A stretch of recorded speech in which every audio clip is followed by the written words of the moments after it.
안녕하세요. 저는 이동균이라고 합니다. 오늘 저는 현미경에 대해서 말씀을 드리려고 합니다. 시작하겠습니다. 현미경은 눈으로 보는 장비입니다. 그래서 우리가 치과라는 우리가 항상 매일매일 하는 이 업무가 사실 눈으로 보고 손으로 하는 작업들일 텐데, 눈으로 어떻게 보느냐가 굉장히 중요한 작업이 되겠습니다. 그래서 우리가 치료로 하는 대상 자체가 굉장히 작을 수가 있고, 그 작은 것들을 우리 육안으로 본다고 했을 때, 그리고 그 작업들을 단순히 젊은 시절만이 아니라 40, 50대, 요즘에는 60, 70대 이상 진료를 하게 되기 때문에 그런 걸 생각할 때는 당연히 현미경이라는 장비에 대해서 여러 원장님들께서 관심이 있으실 수 있다고 생각을 합니다. 그래서 제가 20년 넘게 사용해온 현미경에 대한 여러 얘기들을 오늘 이 자리에서 드리려고 합니다. 오늘 제가 하는 강의들은 이제 마이크로닉 현미경 하에서 하는 게 대부분이긴 하고요. 그런 부분들을 말씀을 드리겠습니다. 현미경을 일컫는 용어는 우리가 보통 서지컬 마이크로스콥 이런 얘기를 하고, 혹은 이제 오퍼레이팅 마이크로스콥 말을 하기도 하지만, 그 외에 이제 문헌들에서는 여러 가지 표현들을 쓰고는 있는 게 사실이고요. 그래서 저는 그냥 치과형 현미경이라는 표현을 쓰도록 하겠습니다. 현미경을 보시면 원장님께서 궁금하실 수 있습니다. 저게 어떤 장비인가? 어떻게 생겼나? 조금 요모조모 좀 이렇게 뜯어보면 이런 구조를 가지고 있습니다. 물론 이제 마운팅하는 현미경을 어떻게 놓느냐에 따라, 벽에 놓느냐, 천장에 붙이느냐, 아니면 바닥에 놓느냐에 따라 다른 구조를 가질 수는 있지만 대동소이하고요. 그래서 지금 사진에서 보이시는 거는 플로어 스탠드, 바닥에 놓는 방식으로 되어 있는 거를 보시게 되겠습니다. 그래서 바닥에 놓고, 그 다음에 제일 중요한 게 이제 마이크로스콥, 저기 바디죠. 본체가 있고, 그 본체와 스탠드를 연결하는 암이 있다는 것만 알고 계시면 되겠습니다. 그리고 그러면 그 바디는 어떻게 생겼냐? 바디는 이제 지금 보시다시피 캐리어 암이라는 거, 서스펜션 암이라는 거, 각각 뜯어보면 그 암도 각각 이름이 있지만, 거기에 연결되어 있는 끝자락에 바디가 연결이 되어 있고, 지금 사진에서 보시는 것처럼, 어떤 제품들은 우리가 그냥 수동으로, 이렇게 이 현미경을 움직이게 되지만, 전자기 클러치가 달려 있어서 조금 더 자유스럽게 사용할 수 있는 장비들도 있겠습니다. 굉장히 고가의 장비에 현미경이 붙어 있는 장비이기도 하지만, 또 지금 사진에서 보시는 현미경의 경우는 그렇게 고가가 아니라 하더라도 전자기 클러치를 사용할 수가 있겠습니다.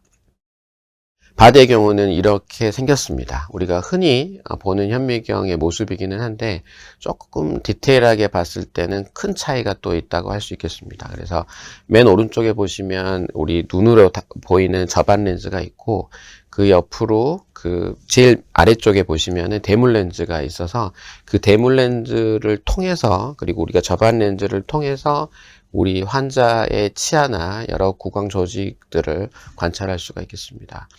그런데 이제 제일 또 중요한 것 중에 되게 초심자의 경우는 잘 인지를 못하는 경우가 많지만, 현미경을 오래 사용하시다 보면 이런 부분에 대한 욕구가 늘어나는데요.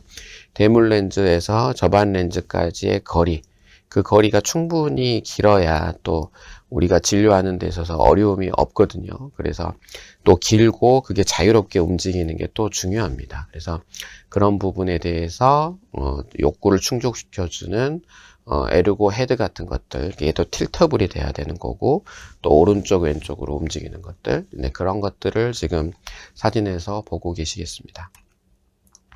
그래서 진료할 때는 이제 이런 느낌으로 보게 되고요. 제가 지금 사용하고 있는 현미경의 세팅입니다. 모니터도 달려 있고, 이거는 이제 보조자, 어시스턴트가 보고 있는 현미경 모니터가 되겠습니다. 중요합니다. 일단 우리 술자가 진료하는 범위가 굉장히 작기 때문에 어시스트하고 이렇게 서로 의사소통하는 데 있어서 이런 보조용 모니터를 다는 것도 중요하다고 하겠습니다.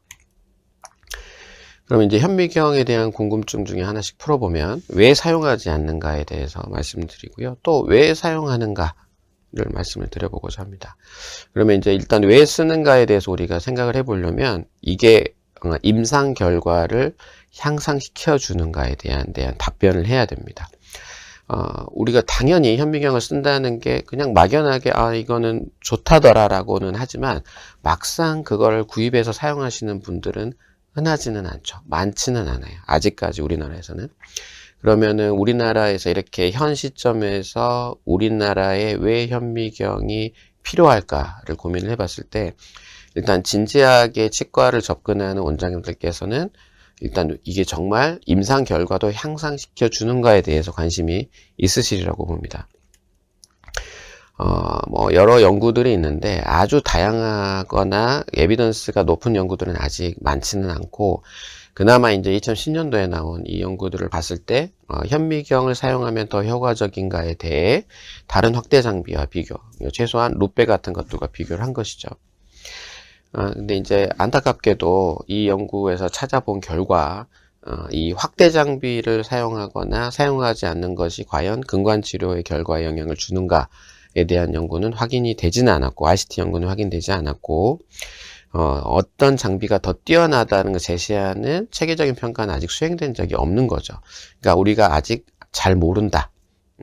이렇게 더 뛰어나지 않다조차도 아직 알 수 없는 단계이기는 합니다.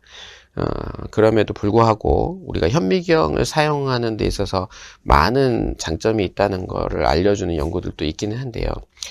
이거는 좀 컨트로버시한 부분은 좀 아직도 있습니다. 어떤 연구에서는 현미경을 사용하는 게 우리가 수복 치료를 위한 의사결정에는 큰 도움은 되진 않았다. 그럼 반대로 얘기하면 우리가 이런 치료를 하냐 아니면 어떤 치료를 하느냐를 결정하는 데 있어서는 그 현미경을 굳이 사용하지 않더라도 육안으로도 충분하다는 얘기가 되기는 하고요.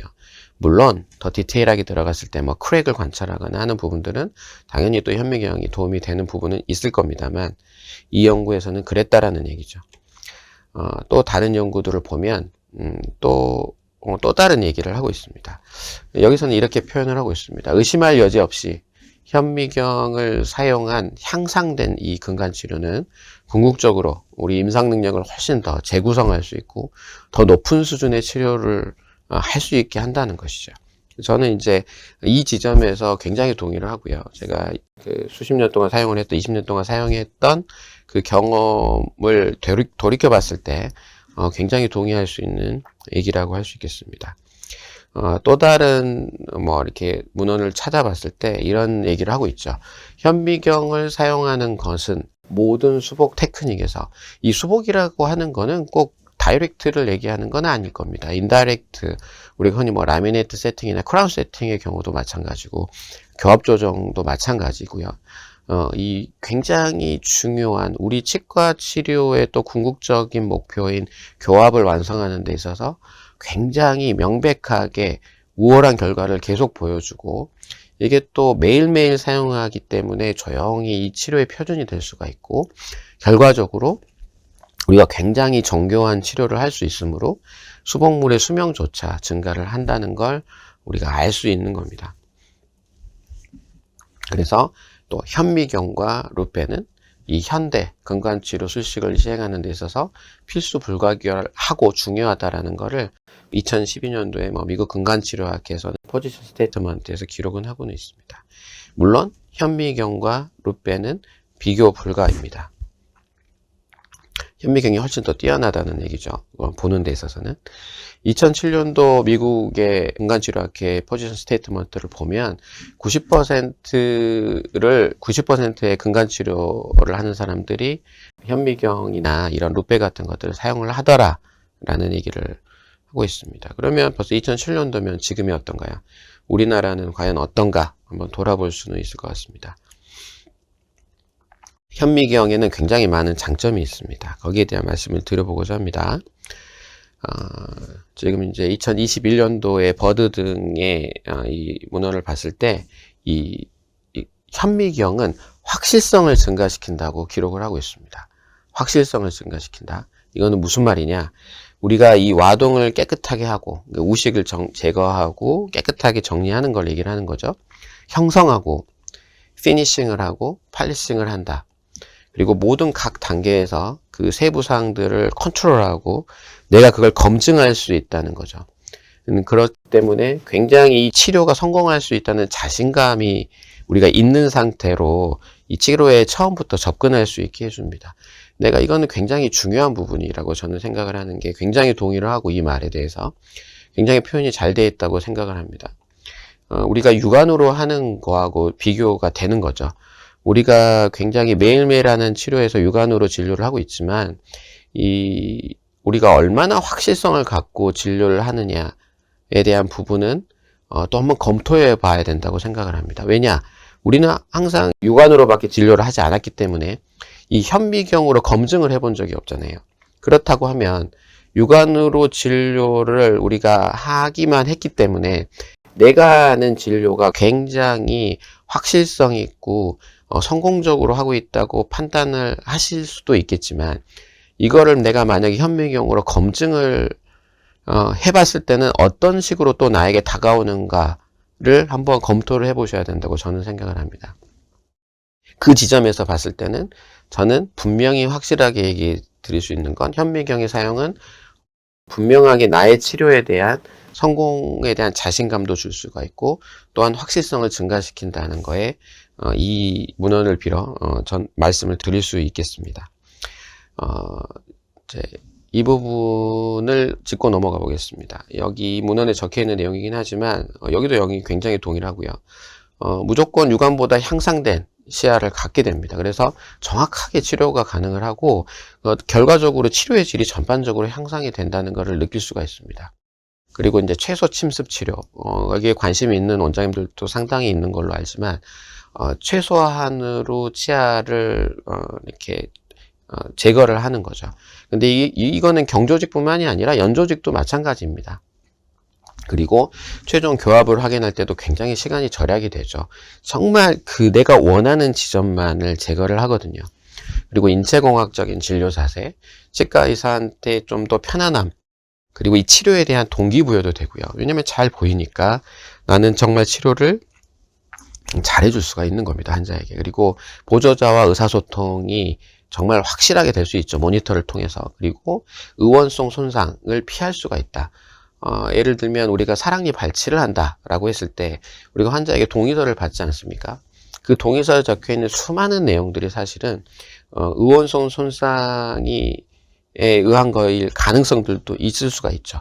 근데 이제 불가피하다고 우리가 그동안 생각을 해왔던 것들도 사실 잘 보임으로써 현미경과 같은 장비를 통해서 내가 그 조직들을 정확하게 구별하고 내가 어디까지 잘라내고 제거를 하는가에 대한 확실성을 주기 때문에 의원성 손상도 분명히 피할 수가 있다고 저는 말씀을 드릴 수 있겠습니다. 이거는 단순히 문헌에서 본 얘기가 아니라 저의 경험과 결합해서 드리는 말씀이 되겠습니다. 그 대부분의 로컬 원장님들께서 하시지 않는 진료이긴 하지만, 우리가 지금까지 현미경에 대해서 알려져 있는 가장 에비던스 있는 그 문헌 중에 하나인 이 셀저 등의 2012년도의 문헌을 봤을 때, 이 연구에서 밝혀낸 걸로는 현미경을 사용한 외과적 재근간 치료, 그러니까 에이피코 액토미를 말하는 거죠. 현미경을 사용하지 않는 것보다는 성공 가능성이 유의하게 더 큰 것으로 입증이 되었다라고 확실하게 말씀을 드릴 수가 있겠습니다. 그리고 또 다른 장점은 크랙을 분간하는 게 좋다. 요즘 다른 장비들을 써서 이런 부분들을 이제 검토하시는 분들도 있겠지만, 사실 현미경으로 보면 그냥 보고 찍으면 되는 거라서요. 사실 다른 복잡한 게 필요하지 않습니다. 그냥 우리가 매일매일 사용하는 장비인 현미경으로 그냥 치아를 자세하게 확대해서 들여다보고 크랙이 있는지 없는지 그냥 보면 되는 거거든요. 의심할 여지 없이 우리가 그냥 환자에게 보여줄 수가 있습니다. 그래서 저의 경험으로도 환자에게 그냥 크랙의 경우도 사진을 찍고 보여줌으로써 신뢰성도 없고, 환자가 여기에 대해서 반박할 수 없죠. 눈으로 보여주기 때문에. 그래서 이런 부분들에 대해서 컴플레인을 받은 경험은 최소한 현미경을 사용한 이후로는 없었습니다. 그 외에 다양한 연구들이 있었더라. 여러 가지 장점을 보여주는, 물론 지금 제가 보여드리는 거는 근관치료에 국한된 그런 결과들이긴 하지만 정말 현미경의 장점들은 많습니다. 아주 에비던스가 높은 연구들은 아직까지 보고된 바가 없지만 그 외에도 많은 연구들은 있더라라는 거를 전달해 드리고 싶습니다. 그리고 이제 그 외에 이구동성으로 이 현미경에 대해서 얘기하는 장점 중에 또 가장 큰 것 중에 하나가 다큐멘테이션입니다. 우리가 매일 진료하는 데 있어서 촬영은 정말 지금에 있어서는 DSLR을 쓰는 원장님들도 많이 계시지만 우리를 보호하고 환자를 보호하고 기록을 남기는 데 있어서 반드시 필요한 것인데 현미경의 경우는 여러 가지 원장님들의 관점에 따라 다르겠지만 내가 얼마나 예술적인 정도로까지 예술적인 영역으로까지 끌어올려서 임상 사진을 찍는다의 결과물은 또 다른 관점이 있을 수가 있지만 최소한 기록의 의미 그리고 이 자체로도 가치가 있고요. 그래서 현미경으로 촬영하는 거는 일단 간편합니다. 우리가 간편해야죠. 사진 카메라를 들고 찍는 자체 행위가 익숙한 분들은 크게 느껴지지 않을 수가 있지만 이거 찍으면 되지라고 받아들여지는 부분은 분명히 있죠. 하지만 일단 분명한 건 현미경으로 진료를 하다가 보이면 찍는다 라는 거는 일단 편리합니다. 이게 생략돼 있죠. 여러 단계가 내가 일어나서 카메라를 들고 미러를 들고 리트랙션을 하게 하고 찍는다 라는 것들이 달라지는 거죠. 스텝이 굉장히 간소화되는 거기 때문에 이 다큐멘테이션의 편리함은 이루 말할 수가 없고 특히 깊숙한 부분들, 굉장히 빛이 잘 닿지 않는 부분들을 찍는 것조차도 굉장히 유리하더라. 그리고 이제 자세가 좋아지고요. 시야 확보, 그 다음에 잘 보이는 거기 때문에 우리의 고민들, 잘 보이지 않아서 고민들을 없애줄 수가 있다. 일거에 다 날려버릴 수가 있는 겁니다. 그래서 결론적으로는 잘 보인다가 가장 큰 장점입니다. 그래서 이 잘 보이는 걸로 인해서 정말 이 앞서 말씀드린 여러 가지 길게 말씀드렸지만 그러한 장점들이 발생을 하는 거죠. 지금 사진에서 보이시는 거는 우리가 상악동 거상술을 하기 위해서 지금 치료를 하고 있고 발치를 먼저 했었고 지금 이제 멤브레인 상악동에 있는 슈나이더 멤브레인을 원장님들께서 보고 계시는 겁니다. 물론 이 정도로 이렇게 발치와가 크면 잘 보이실 수도 있으나 그 외의 경우에도 정말 잘 보입니다. 그래서 이제 현미경의 장점은 이 두 가지 매그니피케이션과 그다음에 어고노믹스가 되겠는데 이 둘은 뗄래야 뗄 수 없는 관계죠. 그냥 매그니피케이션이 되기 때문에 어고노믹스가 자연스럽게 되는 거라 당연히 잘 보이는데 우리가 굳이 고개를 숙이지 않아도 되는 겁니다. 고개를 숙이는 이유는 우리가 잘 보려고 고개를 숙이는 거기 때문에 당연히 이 둘은 뗄래야 뗄 수 없는 관계가 되겠습니다. 그래서 매그니피케이션에 대해서 먼저 잠깐 사진을 통한 전달을 해드리도록 하겠습니다. 일단 엔도의 경우에 혹은 수복의 경우에 러버댐을 우리가 장착을 하죠. 이런 느낌이라고 봤을 때 지금 우리가 육안으로 보는 느낌이 물론 이것보다 더 멀리 떨어져서 보겠지만 일단 이 정도 느낌이라고 봤을 때 저 부분 우리가 치료하는 부분은 어딘가요? 딱 저 지금 빨간 원으로 그린 저 지점이죠. 그러면 저 부분을 예를 들어서 우리가 액세스 오픈을 하고 저 지점을 놓고 파일링을 하게 됩니다. 저 지점을 놓고 뭔가를 하는 건데 그 안에 들어있는 근관은 얼마나 더 작을까 싶습니다. 어떤가요? 이제 현미경으로 이게 3배 정도 됩니다. 룻배로 이 정도까지 안 보이거든요. 근데 사진을 찍어놔서 이렇게 보이는 것처럼 느껴지시겠지만 어쨌거나 3배 정도면 룻배하고 비슷하다, 같다라고 볼 수 있죠.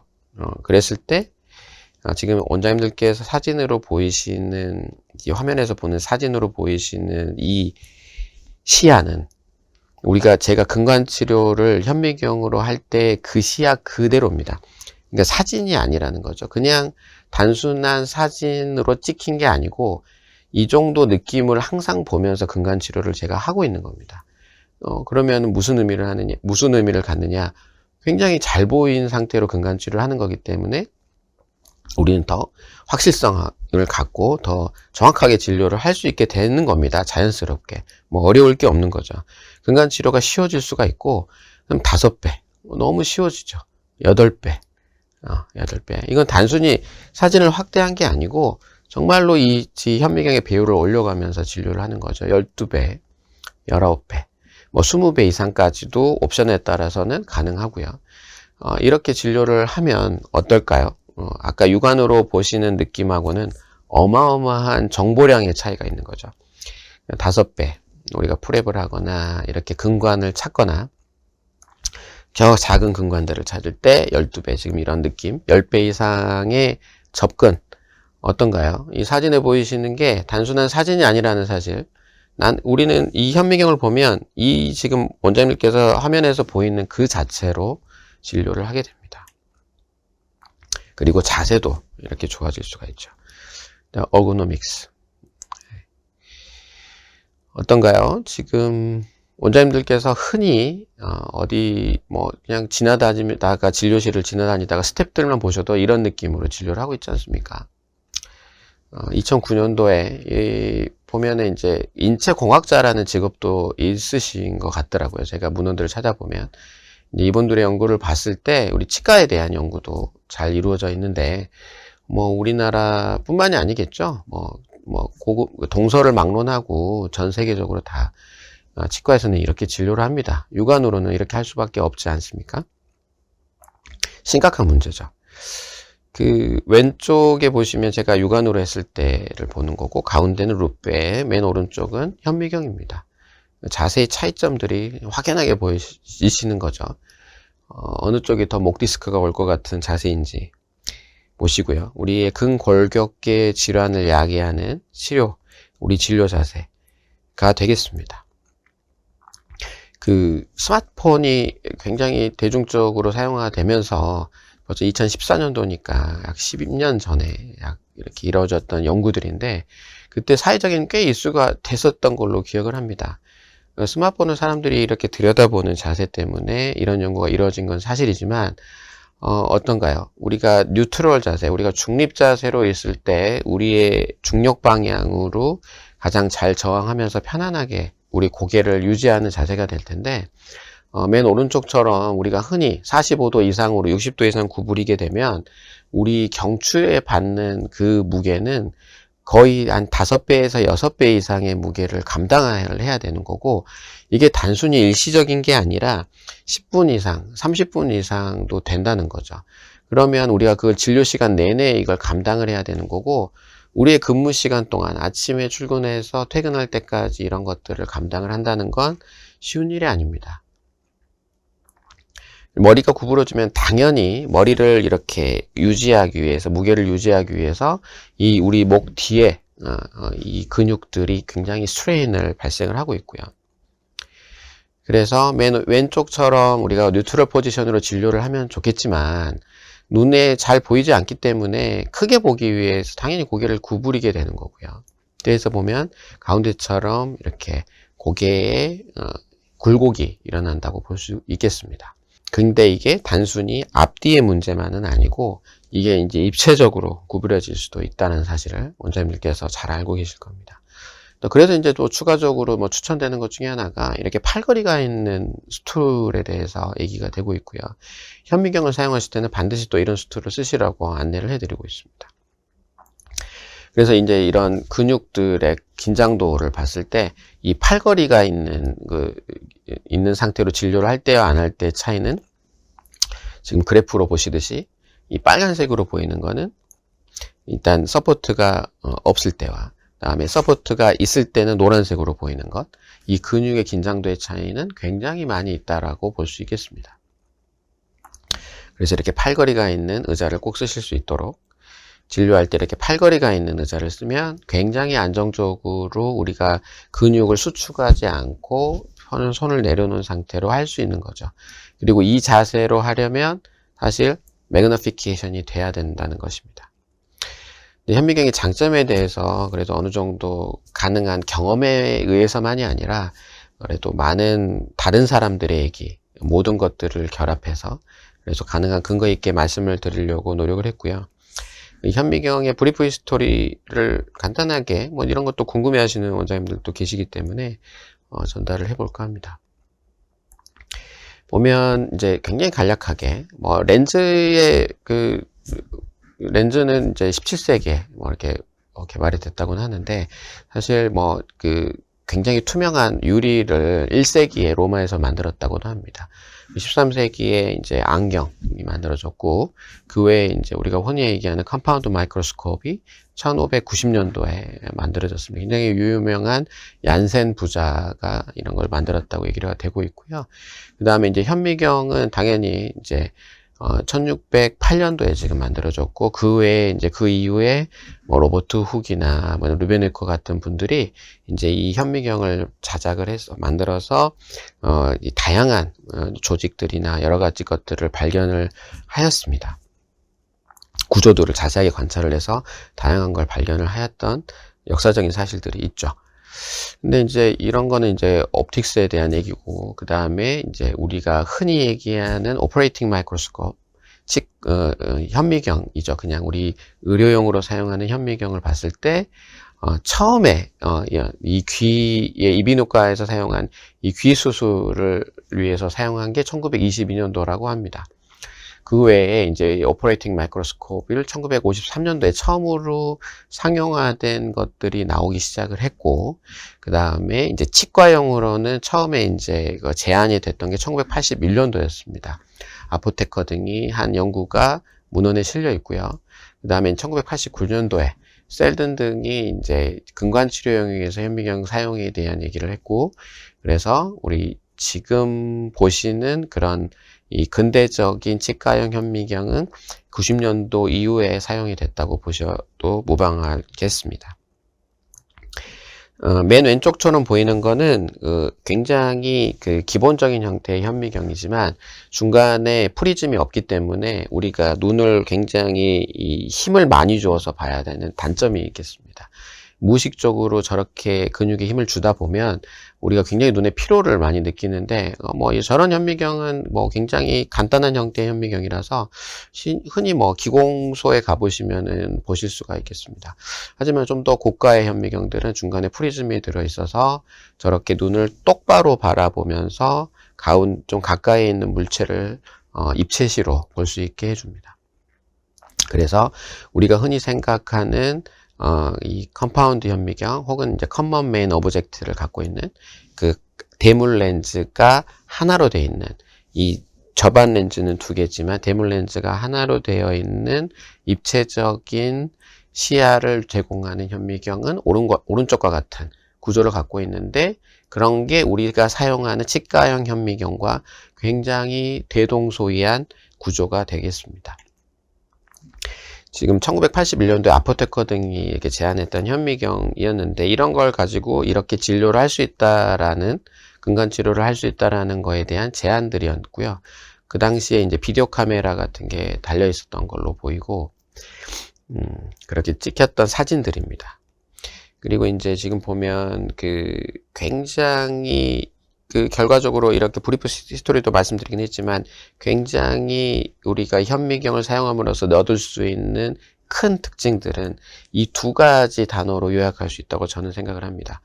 굉장히 확실성이 있고 정확하게, 확실성을 증가시켜주고 극도로 정확하게 진료를 할 수 있게 한다 라는 게 굉장히 키워드가 되겠습니다. 그러면 이제 제가 케이스를 통해서 우리 현미경을 사용한 치과 의료라는 거는 어떨까라는 부분들을 여러 가지 영상 자료를 통해, 사진 자료를 통해 전달을 해드리려고 합니다. 현미경을 흔히 근관치료용으로 사용한다고 생각을 하시는 경우가 많겠지만, 사실 현미경은 많은 분야에서, 우리 치과 치료의 모든 분야에서 사용을 합니다. 맨 왼쪽에서 보시듯이 이제 수복치료, 우리가 지금 다이아스테믹 클로저가 되어 있는데요. 이 수복치료에서 사용을 하거나, 그리고 프랩, 정말 유용합니다. 너무 잘 보이거든요. 그리고 치주치료, 지금 치주 결손이 많이 되어 있는 사진을 보시는데요. 치석을 낱낱이 찾아서 제거를 할 수 있습니다. 그리고 가운데 보시는 것처럼 지금 이제 자세히 안 보이실 수 있겠지만 사랑니 발치를 하고 있는 과정인데요.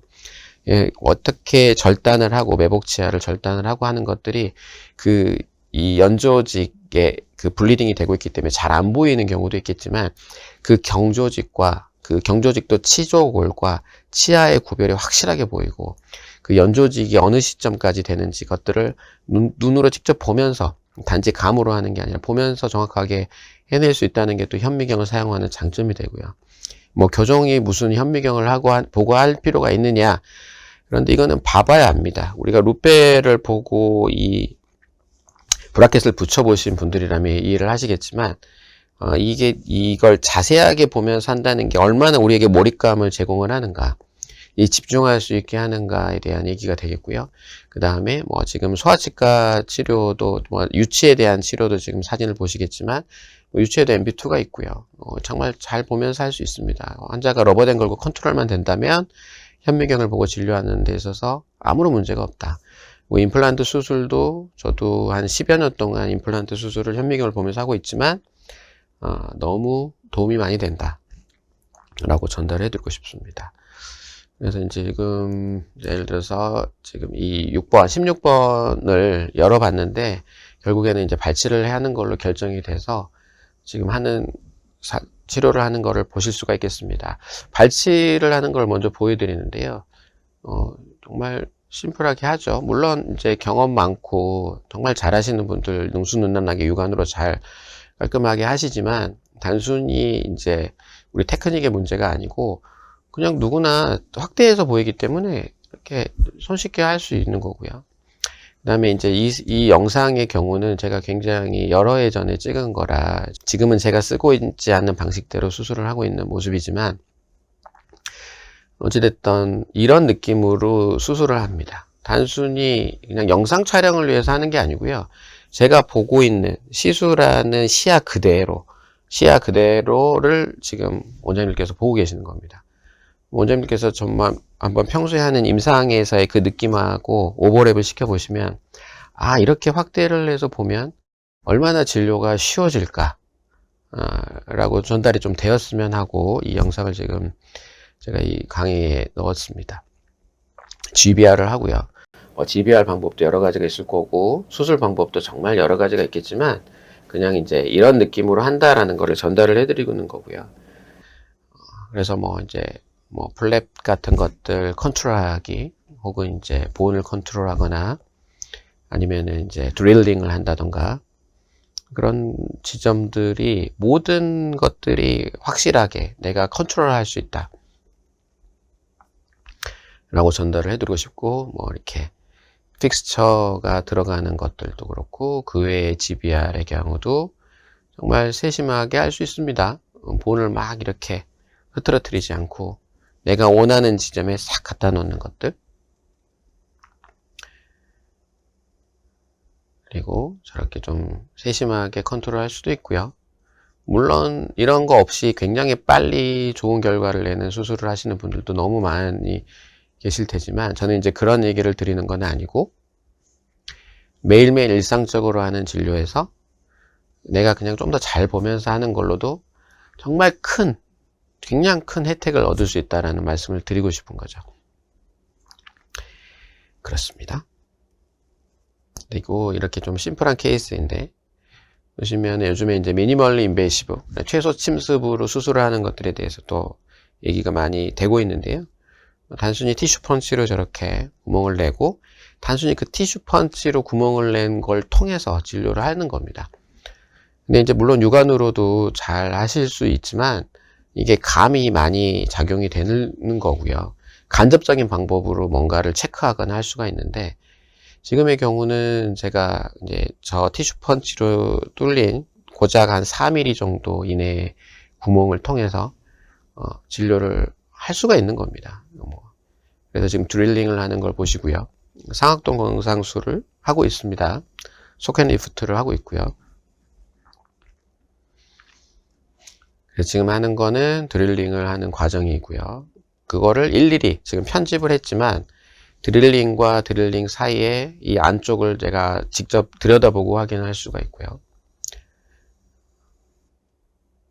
그래서 지금 드릴링을 하나씩 단계별로 하면서 지금 크기를 키워나가고 있는 과정을 보시고 계십니다.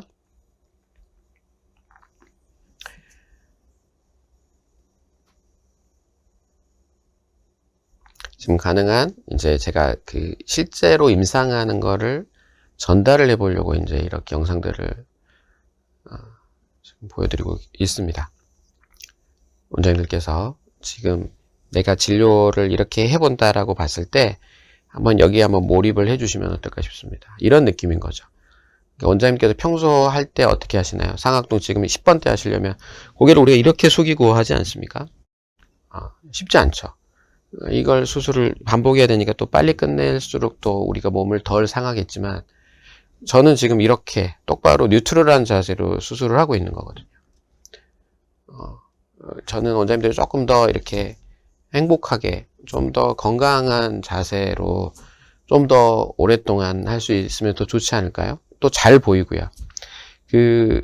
여러 현미경을 오래 사용하셨던 교수님들께서도 조언을 이런 말씀을 해주신 거를 최근에도 들었습니다만 해보니 정말 연령의 증거와 상관없이 60대 이상 심지어 70대 이상까지도 우리가 정말 이 시력이 떨어진 걸 전혀 걱정하지 않고 진료를 할 수 있겠더라 라는 거죠. 엄청난 힌트가 아닐 수 없습니다. 우리 현미경의 경우는 우리가 진료를 나의 신체 능력이 떨어지는 것과 관계없이 할 수 있게 해주는 일상에서 매일 사용하는 정말 필수 불가결한 장비이다. 단지 우리가 그걸 학교에서 못 받고 학교에서 수업을 배울 때 아니면은 우리가 원내생으로 활동을 할 때 보지 못했을 뿐이지 이거는 정말 정말 유용한 장비이고 앞으로는 이제 학교에서도 이제 그런 것들을 학생들에게 새로운 관점들을 제공해 줄 수 있는 기회가 있겠죠. 지금까지는 그러지 못했을 뿐이어서 우리가 몰랐을 뿐인 거고요. 그러면 앞으로는 어떻게 돼야 되느냐?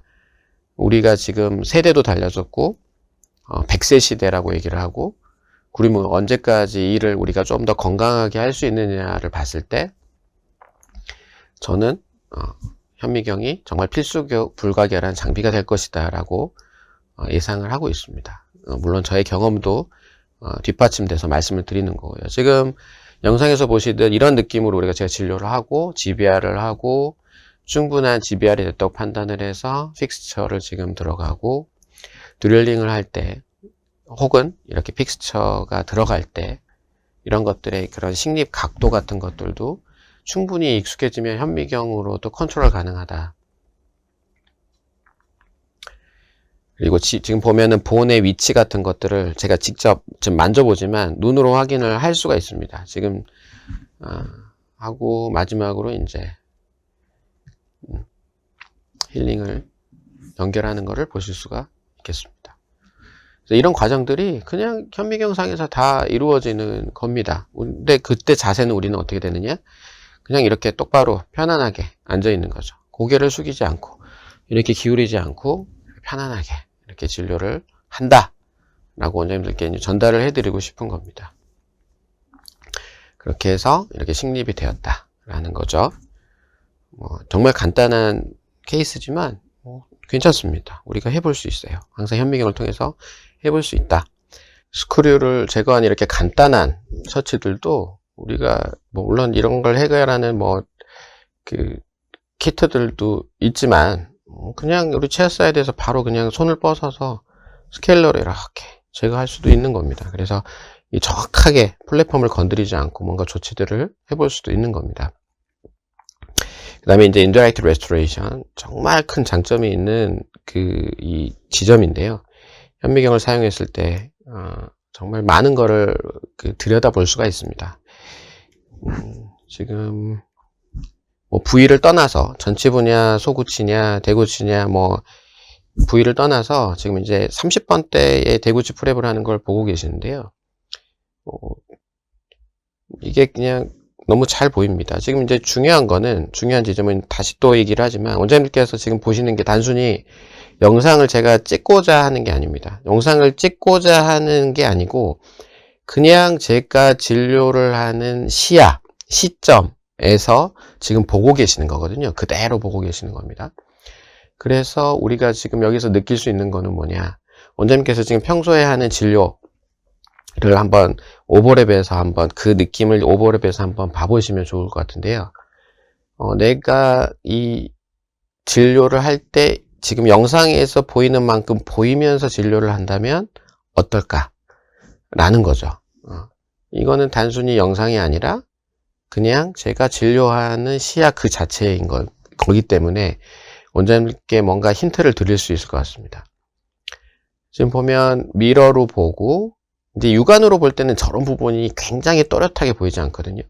지금 30번대 설측을 지금 프랩을 하고 있는데 우리가 육안으로 볼 때는 이 정도 느낌이면 너무 답답하실 겁니다. 잘 안 보이고 고개를 더 숙여야 될 거예요.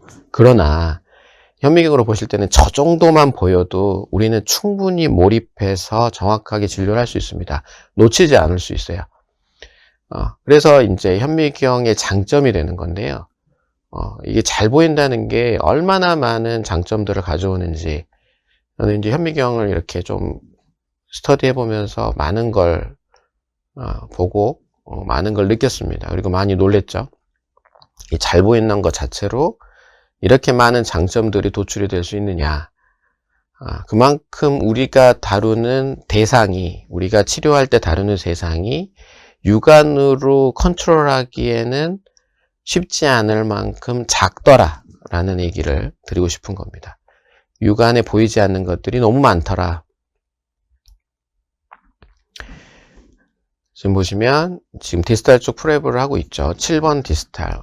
쉽지 않죠. 특히 모퉁이 돌아가는 부분 라인 앵글 쪽, 아니면 디스탈 쪽. 저렇게 디스탈에 치관이 짧은데 진지바 약간 하방으로 들어가야 되고 가능한 블리딩을 안 시키면서 프랩을 하고 싶은데 지금 이제 저 지점에서는 제가 이제 전기 모터를 써서 프랩을 하고 있는 거고요. 물론 이제 물을 끄고 하시는 분들도 간혹 계실 겁니다만 저는 뭐 굳이 물을 끄지 않고 하는 편입니다. 지금 보니까 저 정도 느낌으로도 지금 리트랙션을 두 군데서 하고 있죠. 어시스트가 하고 있고 제가 하고 있고 그래서 이제 이런 석션을 잘 해주고 그런데 나는 프랩으로 어떻게 접근할 거냐. 지금 저렇게 작은 시점만 갖고도 우리는 충분히 접근이 된다. 라는 것들을 이제 전달을 해드리고 싶은 겁니다. 그래서 내가 원하는 프랩이 나올 때까지 확인을 하고 또 다시 시도를 하고 그런 거의 연속인 거죠.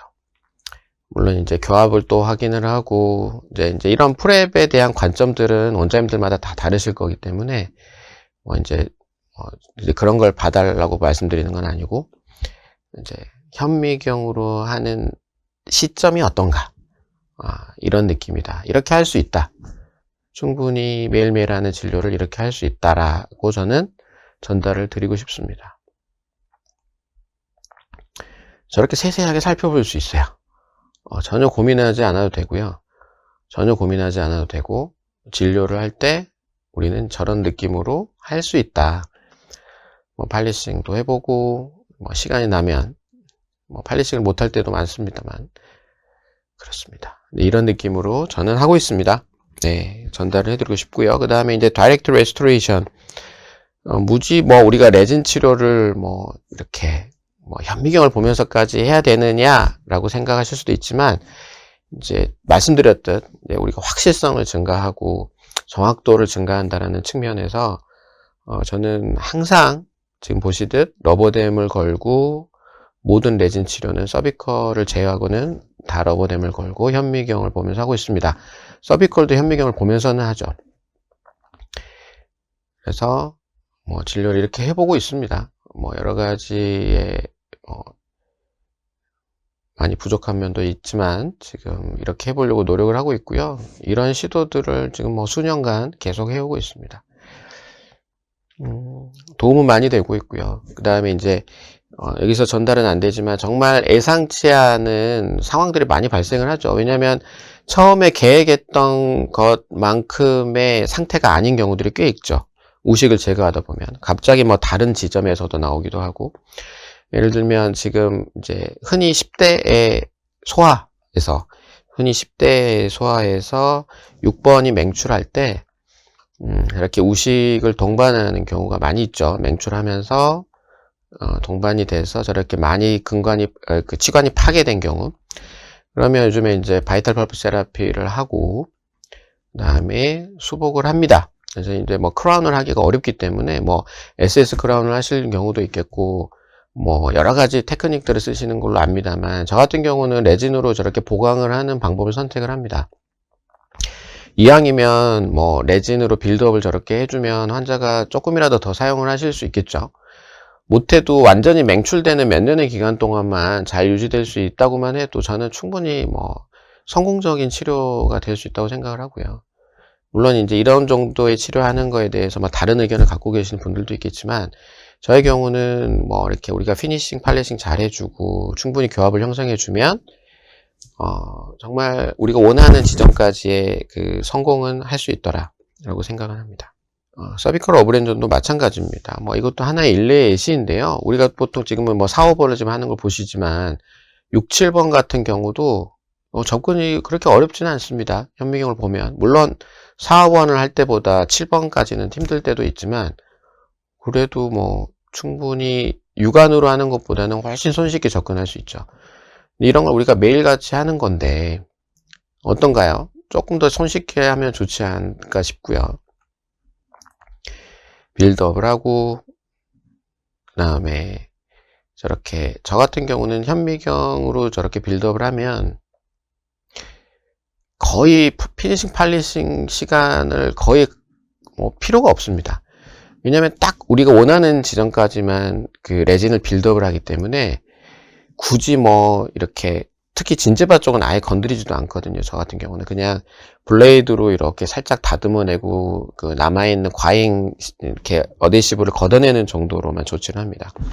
그래서 이런 것들이 손쉬워지는 겁니다. 사실 모든 과정들이.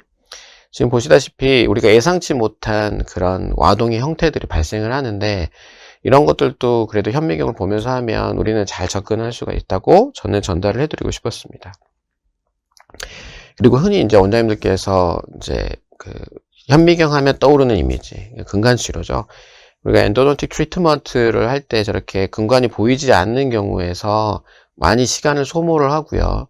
에러도 많이 발생을 할 수가 있는데, 이것도 이 환자의 분의 경우도 근간을 찾을 수 없다라는 그런 CC로 저한테 의뢰를 해주신 거거든요. 다른 원장님께서.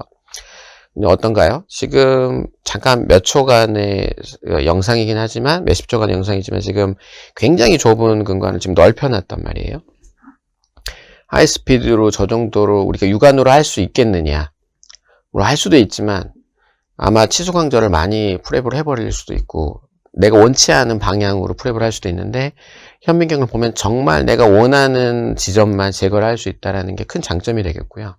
지금 MB2를 확보하는 모습을 보실 수가 있는데요. 저 지점도 충분히 우리가 흔히 체어 사이드에 있는 초음파 스케일러나 하이스피드를 가지고도 충분히 이런 부분들을 성취할 수 있다. 그래서 지금 메젤 쪽에 프레퍼레이션을 하고요. 지금 근관을 찾고 있습니다. 찾고 있고 확인을 해보는데, 아마도 이제 제가 이제 10번 파일을 넣어보면 근관이 더 확보가 되지 않아서 입구는 보이는데 근관 쪽으로 더 들어가진 않으므로 막혀 있는 거니까 더 초음파 기구를 써서 확대를 해보는 과정을 지금 이제 영상에서 보고 계시는 겁니다. 그래서 MB12를 찾는 것도 굉장히 집중해서 노리면서 할 수가 있고요. 이 노리고 한다는 거, 이게 굉장히 타겟팅을 해서 딱 그 지점만 치료한다는 것도 현미경 진료의 큰 장점이 되겠습니다. 지금 MB2 근관을 찾아서 지금 파일링을 하는 걸 보시는 거고요. 저는 모든 과정을 현미경을 통해서 하고 있습니다. 물론 이제 뭐 근간 치료도 모든 과정을 그렇게 하지만, 러버댐을 걸 때부터 시작해서 모든 과정을 현미경을 통해서 하지만, 뭐 그 외에 다른 치료도 뭐 스티치아웃을 제외한 혹은 뭐 이렇게 스케일링을 제외한 거의 대부분의 치료는 다 뭐 현미경을 저렇게 보면서 합니다. 물론 이제 어떤 분들은 나이트 파일링 할 때 굳이 뭐 현미경을 보면서 할 필요가 있느냐라고 하시지만, 한번 해보시면 아주 좋을 것 같아요. 현미경을 보면서 한번 해보시면 저는 많은 차이를 느낍니다. 이거는 뭐 이게 말로 표현이 저는 좀 어렵더라고요. 근데 분명한 건 많은 이 디테일한 차이들을 느낄 수가 있는데, 육안으로 할 때는 우리는 그냥 이렇게 파일링을 인앤아웃만 하잖아요. 근데 우리가 그 과정에서 볼 수 있는 것들이 좀 있습니다. 근관의 상태들도 좀 보고, 이 순간 놓쳐지는 것들도 있거든요. 그래서 지금 이제 근관 확대 후에 방사선 치수광 저해 상태이고, 이렇게 근관 치료 제가 마무리한 걸 보실 수가 있겠습니다. 현미경 진료고요. 그 다음에 이제 잘 들여다보시면 이 근관이 지금 2개라는 걸 보실 수가 있는데, 왜 저게 2개인지를 우리가 알 수가 있느냐? 현미경으로 보니까 보여서 하는 거죠. 그냥 보여서 한 겁니다. 보이지 않았으면 못 하는 거죠. 그냥 그 차이밖에 없습니다. 이거는 근관 치료의 난이도가 문제가 아니라 그냥 안 보여서 못 하는 거죠. 지금 보면은 화살표가 가리키는 지점에서 분지가 있는데, 저 지점을 그냥 보이니까 하는 거고요. 혹은 이렇게 보면 펄프스톤이 이렇게 이 안쪽에 근관 내에도 막 생겨 있는 경우들이 있습니다. 저게 물론 위쪽에 있던 게 들어갔다라고 뭐 의견을 주실 수도 있지만, 분명한 건 저거는 이제 안에 있었던 거죠. 저게 이제 근관을 막고 있는 거고, 우리는 저걸 정확하게 노리고 치료를 할 수 있습니다. 혹은 이제 이 환자분의 경우는 뭐 굉장히 그 전에 원장님께서 열심히 하려고 했던 것들인데, 근관을 열심히 찾으려다 보니 육안으로 하니까 잘 안 보이는 거죠. 그러면 퍼포레이션이 되는 겁니다. 그 다음에 이제 이 환자분의 경우도 리트리트먼트 케이스인데요. 열심히 하시려다 보니까 퍼포레이션이 됐고, 그 퍼포레이션이 돼서 아마도 취약해진 덴틴이 취약해졌기 때문에 이 교합력에 의해서 저 부분이 크랙이 생긴 거라고 저는 판단을 해요. 어쨌거나 저 환자를 이제 진료를 해서 살리려고, 이제 치료를 살리려고 판단을 한 거고, 퍼포레이션 사이트를 지금 리페어하기 위해서 MTA를 이제 필링하기 위한 이제 사전 작업을 한 거고요. MTA를 이제 필링을 하죠.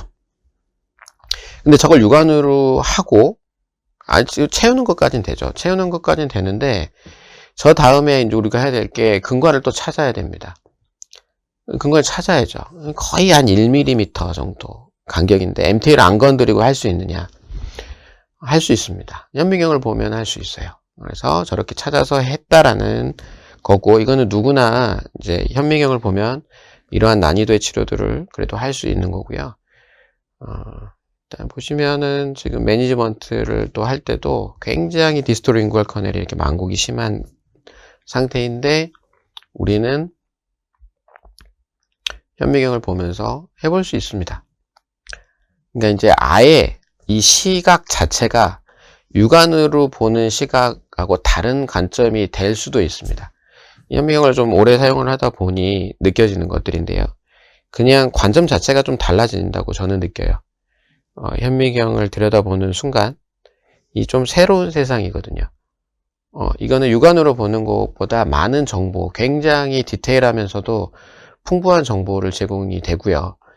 그래서 그런 것들로 인해서 우리가 하는 근관 치료든 모든 치료들을 조금 더 손쉽게 만들어주고, 내가 조금 더 몰입해서 치료하게 만들어준다는 게 사실인 거죠. 그렇습니다. 이런 케이스를 통해서 제가 전달해 드리고 싶고요. 뭐 파일 제거하는 것도 마찬가지고, 그다음 지금도 보시는 상태도 보면 파일도 세퍼레이션 돼 있고, 근관도 지금 뭐 이렇게 내측으로 퍼포레이션이 되어 있고, 미싱 커넬이고, 앞서 케이스보다 하나가 더 있죠.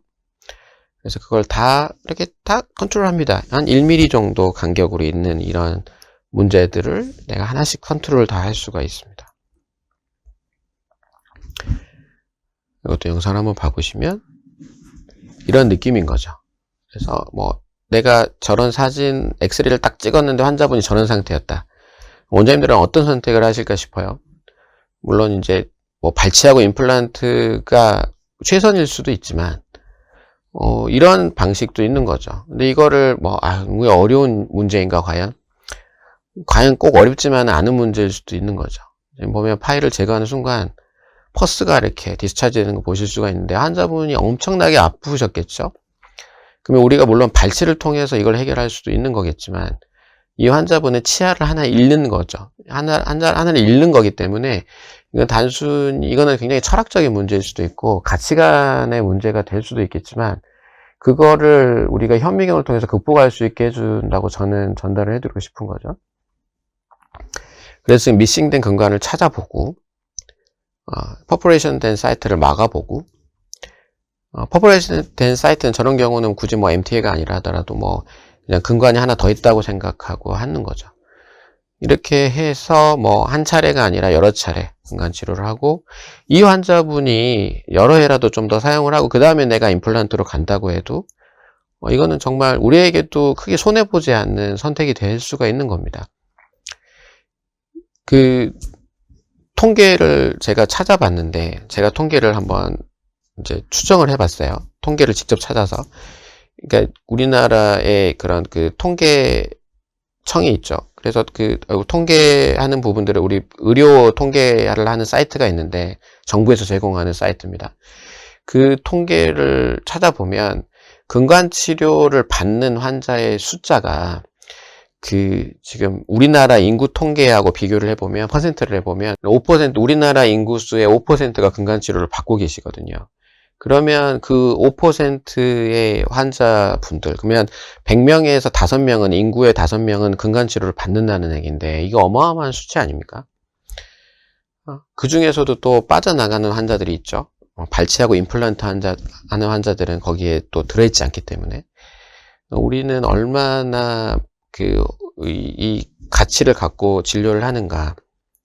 현미경은 분명히 원장님들께 그런 가치를 충분히 더 채워줄 수 있는 좋은 장비라고 생각을 하고 있습니다. 저는 펄프 랩넌트 같은 게 보이고요. 뭐 GP콘의 그런 남아있는 잔사들, 이 리트리트먼트, 이거는 확대가 다 끝나고 나서 들여다본 거기 때문에 나는 내가 이걸 보지 않았으면 그냥 그대로 근간 충전을 했을 상황인 거죠. 그 외에 이제 이런 것들은 조금 더 난이도가 있는 치료긴 하지만, 뭐 이렇게 원장님께서 엑스레이를 보고 포기하는 것과 내가 치료를 한번 해보는 거에 차이가 될 수가 있습니다. 그래서 혹시 이런 부분에 호기심이 있고 관심이 있는 원장님들이라면 시도를 해볼 수 있는 거죠. 저렇게 보이고요. 근관내가 보이고, 내가 그거를 또 다 일일이 또 근관들을 찾아서 가볼 수 있습니다. 그러니까 내비게이션이 있어서, 우리가 차를 탈 때, 운전할 때 내비게이션이 있어서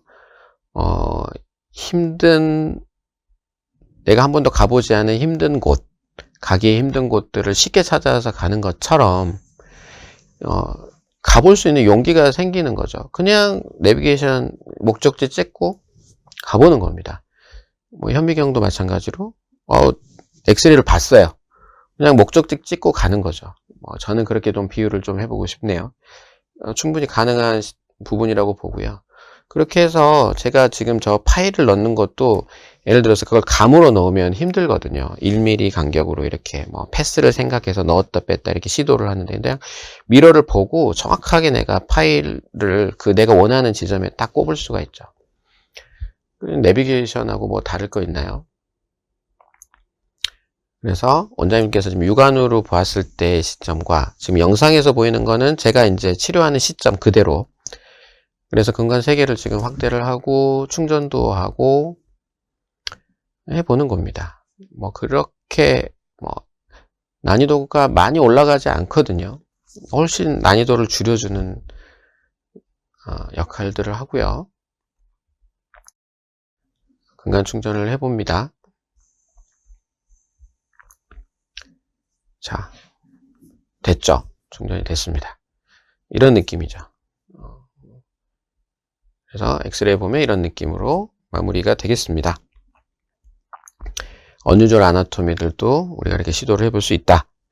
그 다음에 이제 뭐 리트리트먼트는 원장님께서 많이 고려를 안 하시는 경우가 많이 있는데, 뭐 선택의 문제이기는 하는데요. 뭐 현미경을 보면 더 잘할 수 있는 건 사실이고, 제식술은 많이 하시잖아요. 제식술을 볼 때도 굉장히 이게 육안으로 보는 거랑 느낌이 엄청나게 다르거든요. 이게 정보량이 진짜 많습니다.